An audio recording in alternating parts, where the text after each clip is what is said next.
যদি আপনি সকালে ঘুম থেকে ওঠার পর এই ৩টি শব্দ বলেন, তাহলে আপনার দিন তো খুব ভালো যাবেই। সেই সঙ্গে আপনার প্রতিটি ইচ্ছে ধীরে, ধীরে পূরণ হতে শুরু করবে। কারণ এই ৩টি শব্দ কোনো সাধারণ শব্দ নয়। শব্দটির মধ্যে পুরো ব্রহ্মাণ্ডের শক্তি সমাহিত রয়েছে, যা চারপাশের পজিটিভ এনার্জি গুলোকে আপনার পক্ষে কাজ করতে বাধ্য করবে।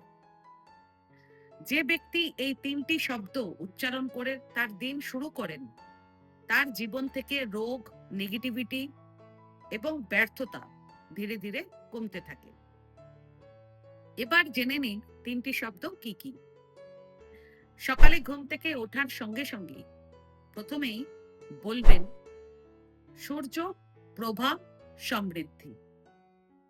শুধু এইটুকু বললেই আপনি আপনার জীবনে সূর্যের শক্তি, সমৃদ্ধি ও সাফল্যকে নিজের দিকে আকর্ষণ করতে শুরু করবেন। আপনিও সূর্যের মতন উজ্জ্বল হয়ে উঠবেন।